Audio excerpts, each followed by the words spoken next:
Hey, this is Alex, and very quickly before we start, we are running a contest in the month of April where if we get 150 new premium members, 5 of them will get some free Hyperfixed merch.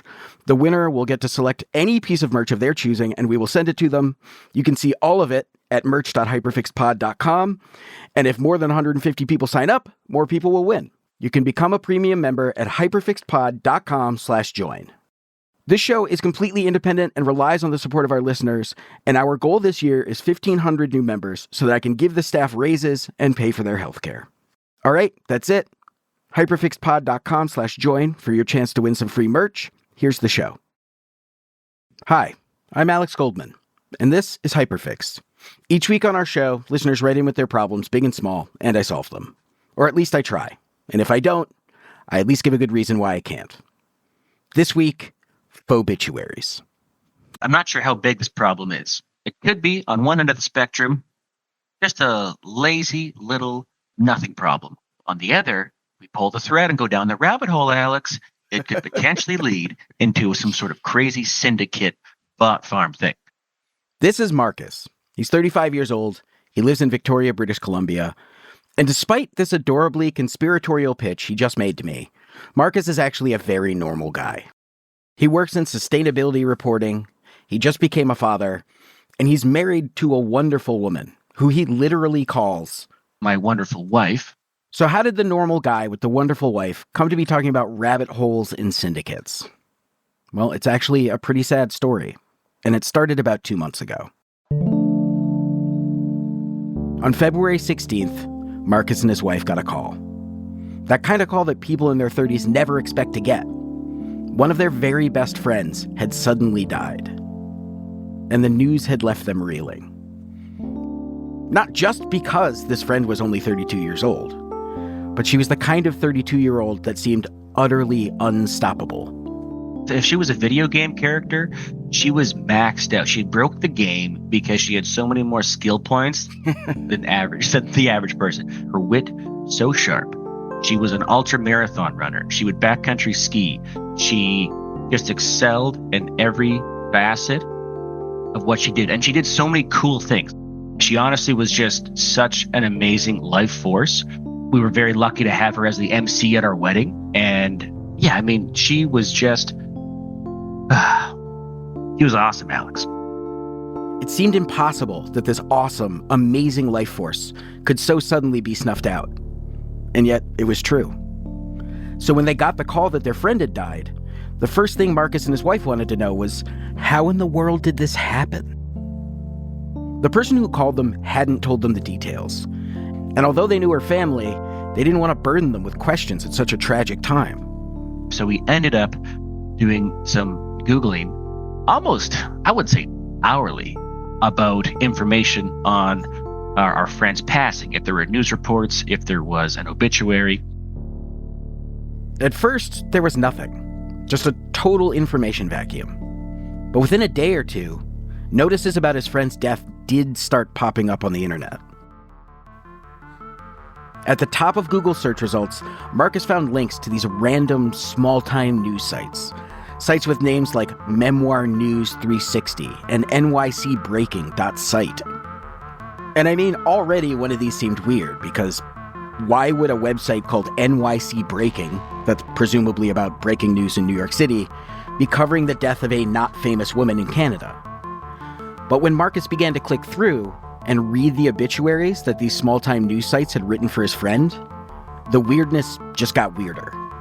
The names of her siblings and her parents were incorrect. Her age was reported off as high as 15 years. And like, how can you get someone's age wrong or the name of their parents in an obituary? That's like got to be step 1 or 2, like the basic facts of the person. Initially, it might have been easy to shrug this off as just sloppy reporting.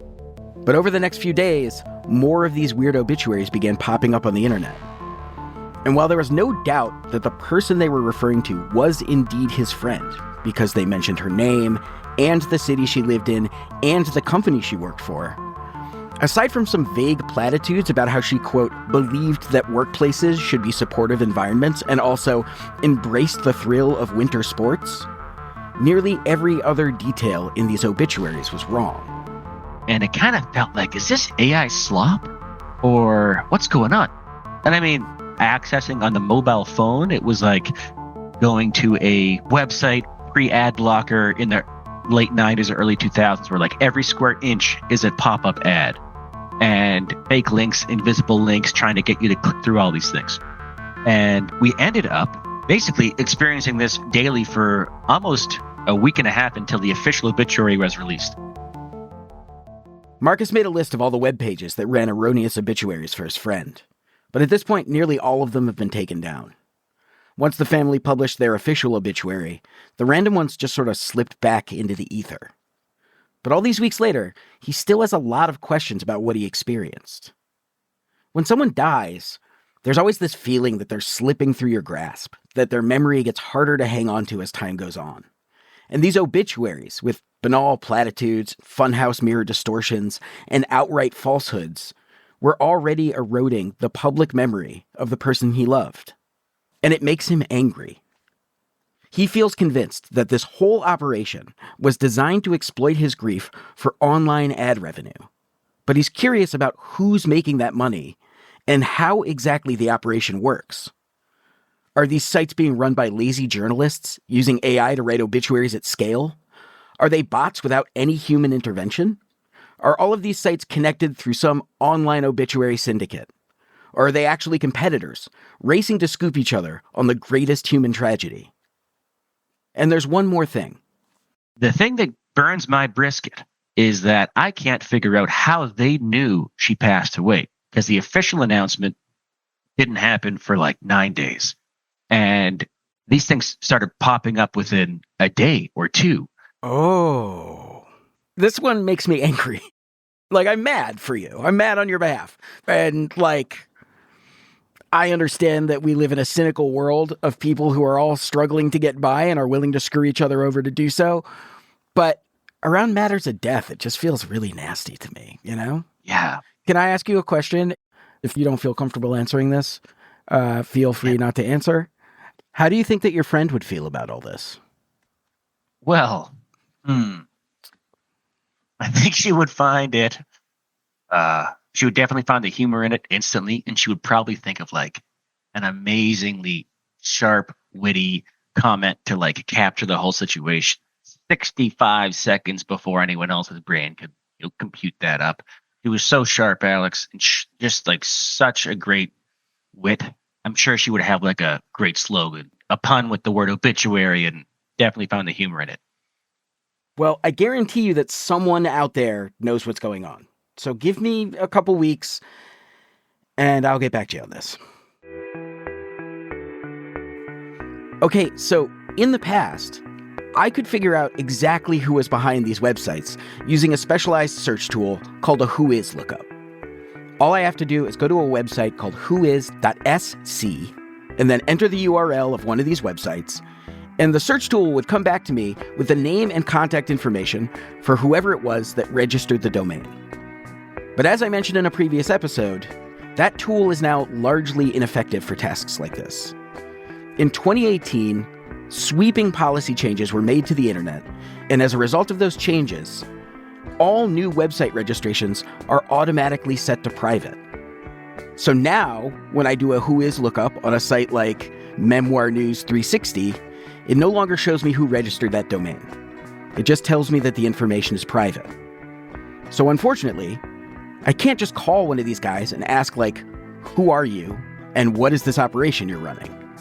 Fortunately, I don't have to, because someone else already did that. How you doing, Joe? Thanks for doing this. Yeah, absolutely. Thanks for having me. This is Joe Supan. He's a senior reporter at CNET, and he usually writes about technology and broadband. But the reason he started looking into these AI obituaries is because back in January of 2024, his family found themselves facing this very same issue. And it started the morning after his sister died.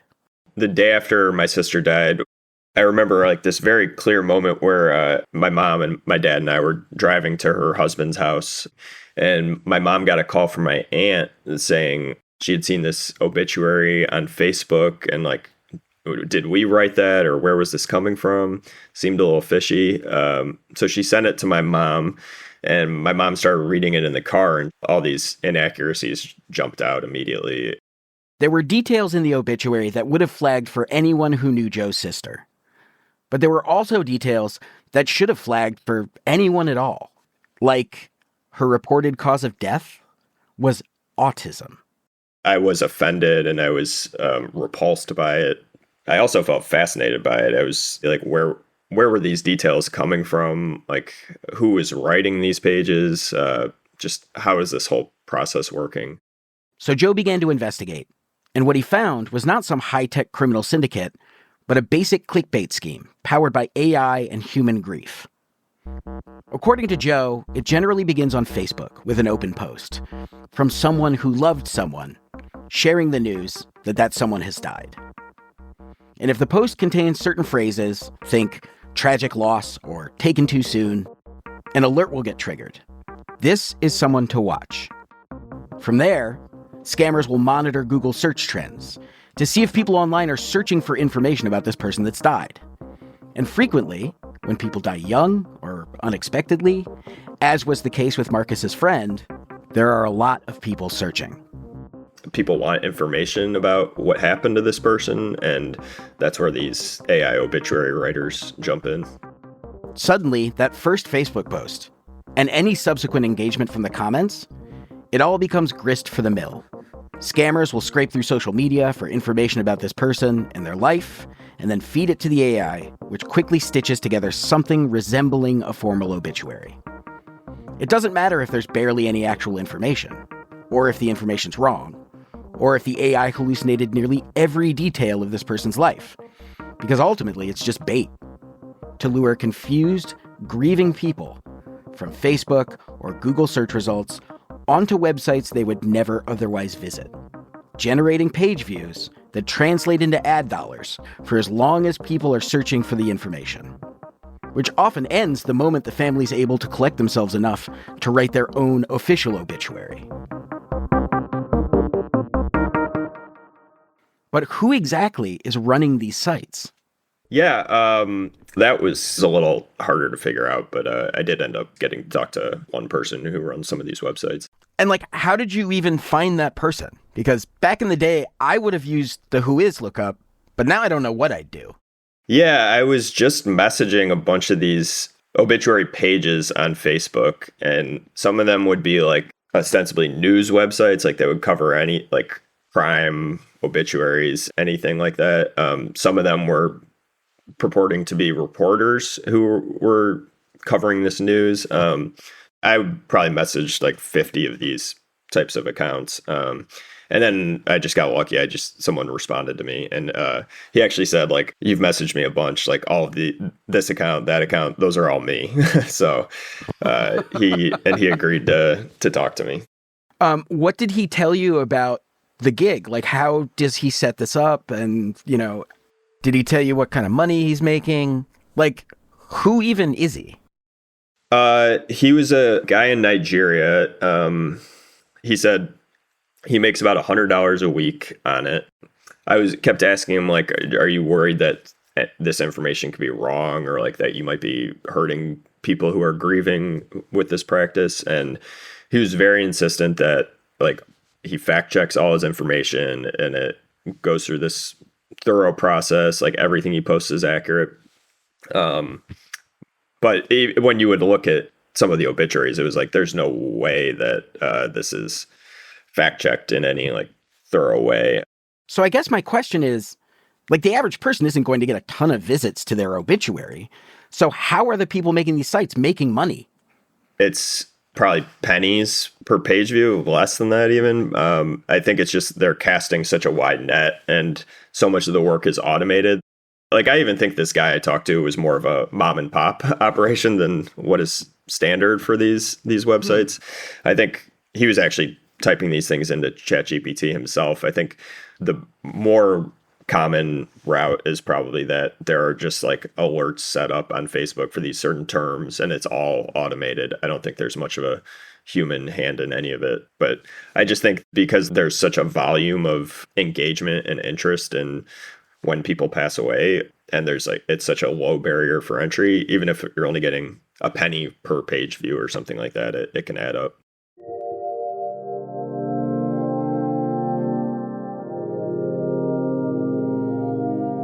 So initially, when Marcus reached out to us with this problem, he presented it as one of two things. Either this was a lazy little nothing problem or a crazy bot farm syndicate. Now we knew it wasn't a crazy bot farm syndicate, but it wasn't a lazy little nothing problem either. Like so much of the other trash on the internet, we'd learned that this fake obituary scam is an AI-powered volume play. The idea is to do as little work as possible, to get as much attention as possible, to earn as much money as possible from the online ad economy. And that's more or less the end of the story. Except, it didn't really feel like the end of the story. Because the longer I sat with this idea that these websites are bankrolled by ad dollars, the less it made sense to me. Like, just thinking about the way I felt when I visited some of these websites, it certainly didn't put me in a buying kind of mood. In fact, the experience of being there was actually pretty repellent, which led me to ask a question that in all my years of reporting on the internet, I never even thought to ask. Why would real companies spend real dollars to buy ads on fake websites? And the answer, which completely shocked me, is that generally speaking, they don't know they're there. Now, I genuinely did not know any of this. But when it comes to online advertising, the way the system is set up actually makes it very difficult for advertisers to know where their ads are appearing. And this issue has been called the financial engine of not just this particular fake obituary scam, but of fake news, health hoaxes, and AI slop all across the internet. So we're going to spend some time talking about this online ad system. We're going to talk about how it works and how it came to be. And the person that's going to help us do that is Professor of Journalism at UMass Amherst, Joshua Braun.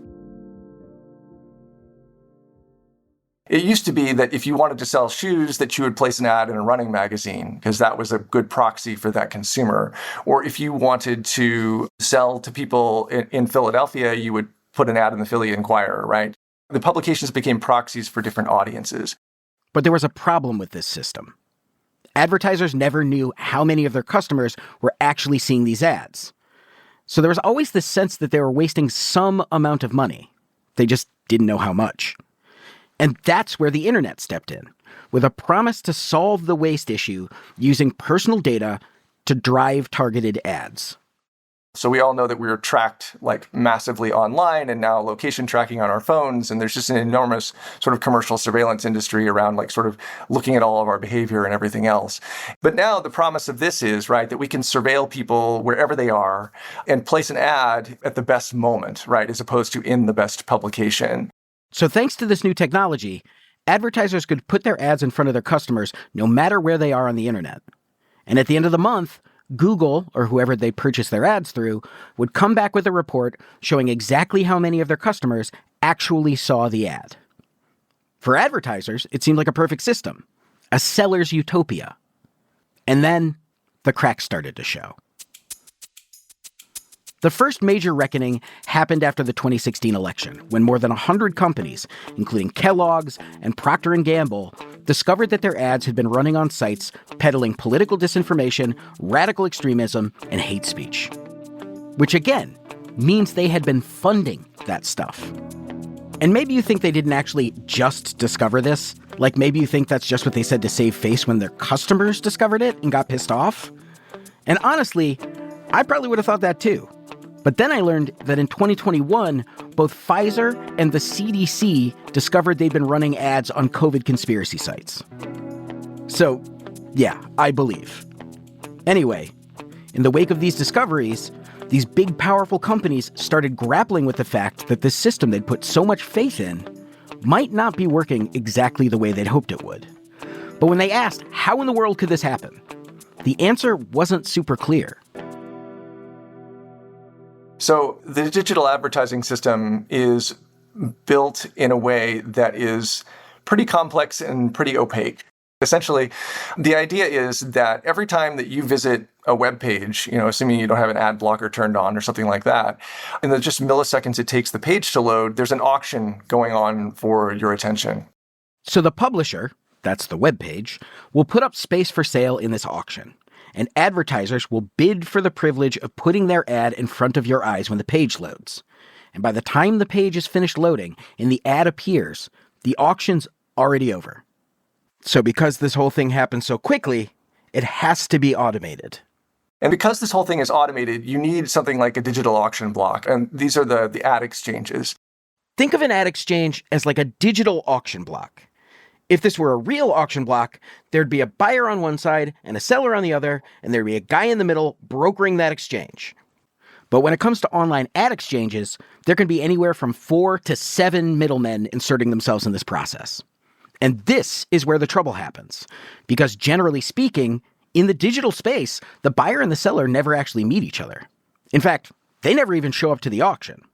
Instead, the buyer side sends a representative with instructions for how to conduct their business, and the seller side sends a representative with instructions on how to conduct their business, and then that business gets brokered by an ad network, or sometimes even multiple ad networks, who coordinate with data management platforms to make sure the ad gets shown to the right customer.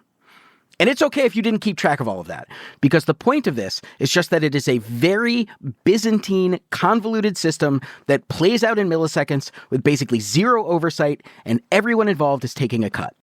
And so what ends up happening is because there's so many different intermediaries there, and we haven't even talked about like ad agencies and other stuff like that, it's hard for one end to tell what's happening on the other end.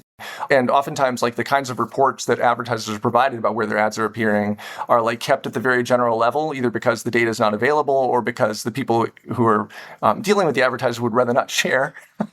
So essentially, like advertisers don't necessarily know where their ads are appearing. That opens up an opportunity for people to spin up really spammy sites and run ads on them. And that's how the dirty deed gets done. In the aftermath of these big public reckonings, there have been efforts to reform the system. Advertisers have demanded more vetting of the websites and the ad exchanges. They've demanded more transparency about where their ads end up, and more overall accountability from the online ad industry, which handles hundreds of billions of dollars in advertiser funds every year. But so far, the vast majority of reforms have either fallen short or failed completely.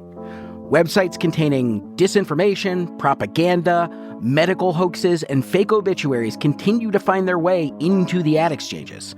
And unsuspecting advertisers continue to pay for the privilege of running their ads there. And that's not even their biggest issue.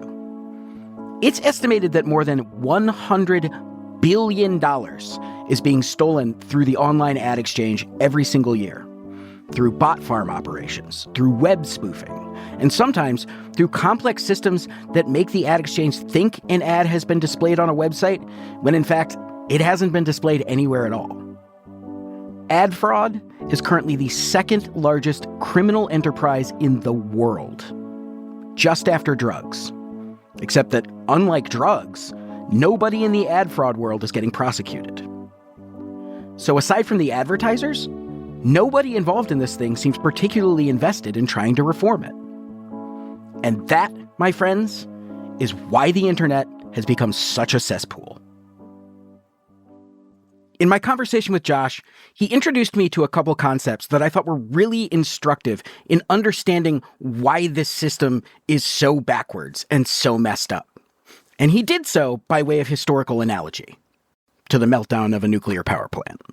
So you've heard of 3 Mile Island, the nuclear plant? So they had like a partial meltdown, and I think it was 1979. And they had a couple of like big blue ribbon panels that looked at it and what were the causes and all this type of thing, and trying to retroactively assign blame.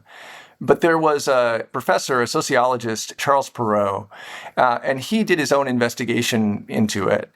And he came to a conclusion that a lot of people really struggled with and have struggled with for many years, which is that there's certain ways in which you can design a system where essentially the problems are inevitable and really difficult to reform in any meaningful way. And he landed on 2 types of issues that, when they are combined, create one of these systems. The first issue was something that he called interactive complexity. And that's where all of the different moving pieces interact in ways that you can't really predict. So unlike a linear system where one domino falls into the next domino and it's really easy to see when and where the system went wrong, when you're dealing with an interactively complex system, problems are both hard to predict and also hard to identify. The other thing that he was zeroing in on was what he called tight coupling. And we can think about tight coupling as like high levels of automation, right? Systems that are working so quickly that when problems arise, it is very difficult to step in and fix things before the process keeps going. And what he said is you could have an organization that deals in technology and they could have either one of those problems and they're manageable. But if you have both of them together, it's really difficult to deal with this. And the reason is because the sort of solutions that you might impose pull in opposite directions. So if you've got the system where the problems have to do with really high levels of automation, great. You create a checklist of what to do in situations A, B, and C. And then when something goes wrong, the employee in charge just has to pull the lever, right? Or if you've got the system that's very interactively complex, you know that you need people to like be able to kind of stop and troubleshoot on the ground and so on. But if you have both of those things together, they're different management strategies. One is a very top-down thing, the other is very bottom-up. And so it's really hard to manage for both at the same time. And so what he said basically is if you have a system that's like that at some point it is definitely going to fail. And the reason this was all controversial is because a lot of the systems that he identified as being like this are ones that people would like to believe are going to work, right? Nuclear power and things of that nature, right? And so he's saying that these accidents don't necessarily happen frequently, but they are going to happen. And so my thought about how this all relates to the digital advertising space is that it has all of the features that he was talking about, right? It's hard to imagine a system that is more tightly coupled. It is extremely automated. It is extremely fast. There are billions of these transactions going on every day, probably every hour. It is also incredibly interactively complex with all of these different vendors and advertisers and publishers connecting to the same system. It means that by default, it's going to be really difficult to manage. And so the failures are going to be inevitable. The big difference, though, and I think the reason that people don't capture or appreciate this, is that when it comes to the nuclear plant, it's a big mushroom cloud. It is highly noticeable if something goes wrong or it's, an entire city being evacuated. But when it comes to digital advertising, it's a Pepsi ad showing up on a porn site, or it's a Volvo commercial that gets viewed by a bot. And all of it is easy to laugh off. But when it scales, at the scale we're talking about, all those things create a huge amount of negative consequence. You've got tens of millions of dollars in advertising that monetize COVID disinformation. You've got health scams. You've got the obituary stuff, right? And so it's a system that is both really difficult, maybe impossible to reform in the way that it's running now. And it has really bad negative consequences for everybody. And I don't know that you can fix it without scrapping it, essentially.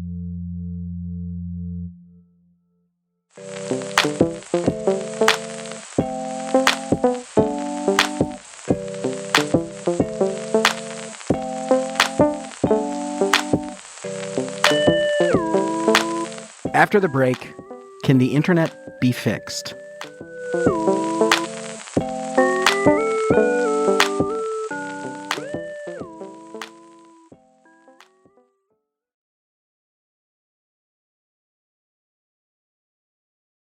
Welcome back to the show. So before the break, we met a normal guy named Marcus, whose encounter with AI obituaries had him talking about rabbit holes and syndicates. Marcus had a bunch of questions about why these things exist, who's behind them, how they operate. And we answered all of those questions, but it left us with some of our own.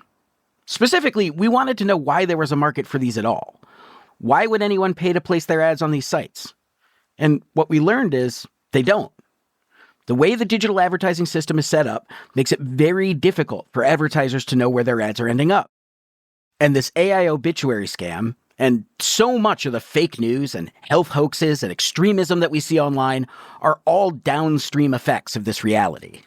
So before reporting back to Marcus, we wanted to find out what can be done to change the system. And look, I'm not going to lie to you. There are a lot of people who say that there's actually nothing we can do. And the people saying this aren't just podcasters and doomsayers. These are people who actually study this stuff. They say that the issues we see in the ad tech space are built into the internet itself, and if we wanted to fix them, we'd have to tear the whole thing down and rebuild it from scratch. But thankfully, we spoke to one person who does not agree with that sentiment. My name is Claire Atkin, and I am the CEO of Check My Ads. We're the digital advertising watchdog. At the highest level, we keep you safe from lies, scams, and manipulation on the internet. We work on behalf of regular citizens, but also publishers, especially publishers of the news, and advertisers who often don't know where their ads are going. Look, I know it may seem like we just chose to end the story with the one optimist in the digital advertising space, but honestly, everyone we spoke to told us that we had to talk to Claire.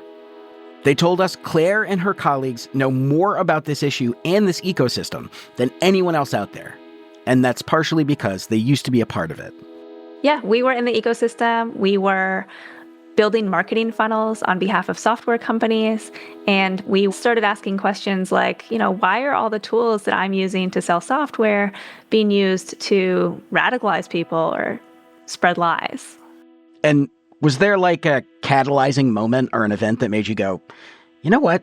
The world needs an organization that's policing this and giving consumers information about what's happening online. I met my business partner in 2019 after she had run a very public social media campaign called Sleeping Giants, which had taken 90% of Breitbart's ad revenue away because advertisers hadn't known that they were funding Breitbart.com. When they found out, they left. Breitbart lost 90% of the $8 million that they were planning to make in 2017. And then 3 years later, when I met her, we were asking each other, why isn't this problem solved? And since then, it's just been open door after open door. We've just figured out more and more issues inside the internet. And we've also figured out a lot of ways of trying to solve them. Since the founding of Check My Ads in 2021, they've been running investigations on the digital ad space, pressuring the industry to set standards and enforce them, and working with lawmakers to shape legislation aimed at keeping your data out of the hands of advertisers and making sites that profit from fake obits and fake news just a little bit harder to profit from. And one of the things that they've learned is that we already have the technology to fix the digital ad exchange. We created that technology to regulate another famously complicated system, the stock market. This industry, the ad system, even though it's trafficking in, nearly $1 trillion in USD every year, it is not regulated like a stock market. And we think it could be. It could have, for instance, know your customer laws, where the advertisers know who they're working with along the way for the ad to get to the website. It could also have transparency laws, where the advertisers know exactly where their ads have gone and get a report hourly or daily at the very least. We also think there should be a regulatory environment where someone is keeping track of this, kind of an SEC for digital advertising.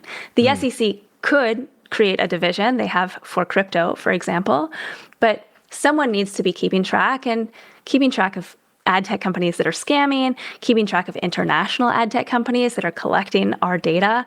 There's just an incredible risk when you look at this system, so what it is capable of. And there is a lot of blue sky that we could fill with really smart regulation that we actually don't even have to invent. So it sounds like the technology is already there, and it seems like it would be not too difficult to apply. What is standing in the way of applying this technology? It just takes time. This isn't even applying technology. This is applying the will to regulate. We need people who understand the technology to be in a place to set standards and enforce them on behalf of the public and on behalf of business, just like we do every other supply chain, just like we do every other economy. In the meantime, Claire says there's already been major progress in this fight to clean up the digital ad space. More than 20 states have enacted data protection laws, some of which allow their citizens to opt out of consumer surveillance programs entirely. And then last year, a judge for the U.S. District Court of Virginia ruled that Google held an illegal monopoly over the ad tech space. And while it's still unclear what, if any, impact that ruling will have over the ad tech space, even the fact that the courts are paying attention to this issue feels like progress. Before we said goodbye to Claire, I asked her if there was anything that our listeners might be able to do to improve the digital advertising landscape now. And she said, yes, definitely. On the advertiser side, Claire recommends that companies seriously audit their ad campaigns. Forget high-level performance reports from ad tech companies. These are only going to show you the surface-level stuff that they want you to see. Instead, ask for log-level data. This will give you the most comprehensive view of where your ads appeared. And then audit the shit out of that list. If you find discrepancies between the log-level data and the campaign standards that you were promised, demand cash refunds. You are entitled to them. And the more that these companies are forced to bear the financial burden of their shady practices, the more likely they are to change. But also, if they can, companies should try to cut out the middlemen. Bring more of their marketing people in-house and use private marketplaces wherever possible. There's so much money in this ecosystem that's getting wasted on middlemen, and they have very little incentive to ethically manage your money or accurately audit their own work. So fuck them. As for the consumer side, that is the side where someone like Marcus might encounter an AI obituary for someone he cares about, Claire had this to say. If you are a person who has been affected by this problem, first of all, I'm sorry it's happening. It's awful. There are 2 people you can contact that would mess up the website's business model. The first is any advertiser that you see on that website. They might not be big brand advertisers, but if they have a website, they will have a contact page and you can contact them. And you can say, hey, do you know that you're monetizing this website that is incredibly harmful? Please check your ads. The second group of people that you could contact is anyone who is a middleman who is monetizing this website. Literally, when you see the URL, go to the top domain, type in ads.txt, and if they are monetizing with ads, you'll see a list of all of the ad tech companies that are monetizing. And these ad tech company names, they're bizarre, okay? You're not going to be familiar with them. But if you Google them, they also have contact pages. And you can say, hey, you're monetizing this website that is deeply harmful to our community. You need to check your inventory. Usually, they don't like getting those emails. And if they think the public is watching them, then they invest a lot more in that kind of inventory moderation. Oh my God, this is a syndicate of sinister rabbit hole madness. When we followed up with Marcus, we were initially a little worried that he'd be disappointed that the AI obituary scam turned out to be a pretty run-of-the-mill clickbait operation. But when we started to explain the digital advertising ecosystem that gave birth to this run-of-the-mill clickbait operation, he enthusiastically, and correctly, pointed out that, in fact, there was a syndicate after all. And the truth is, we really only scratched the surface of this particular rabbit hole. But now that it's on our radar, I suspect we're going to be spending a lot more time digging into this particular patch of the internet. Thank you so much. Oh my God. This is exactly what our favorite types of investigations are. They start as one thing, and then they end up becoming so much deeper and so much larger and so much more insane than you could even imagine when you start the ride. Truly one of my favorite hyperfix roller coaster rides that I've been a part of. Well, Marcus, thank you so much for coming to us with a question. And, oh, wait, there is one more thing. Where do you get my number from, man? Where do you get my number?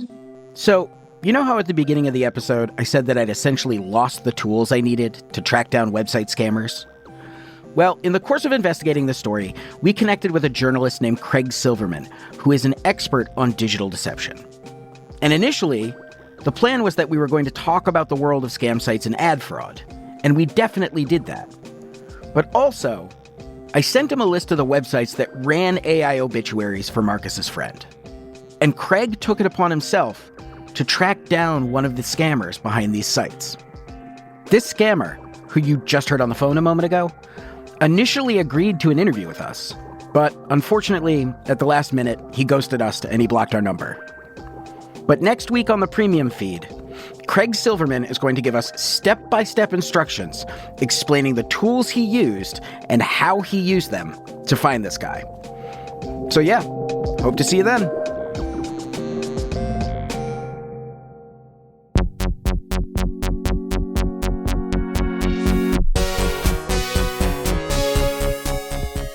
Hyperfixed is produced and edited by Emma Cortland, Amor Yates, Tori Dominguez-Peak, and Sari Soffer-Sukenik. It was engineered by Tony Williams.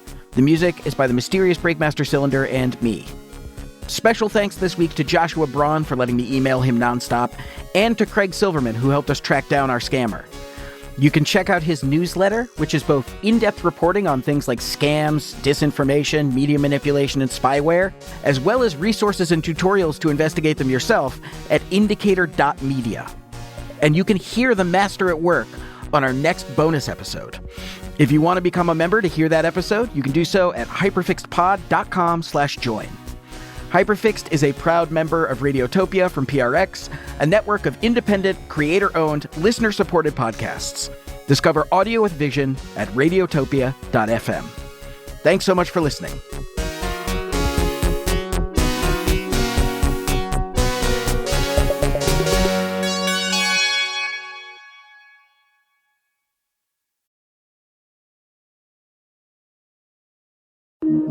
Radiotopia.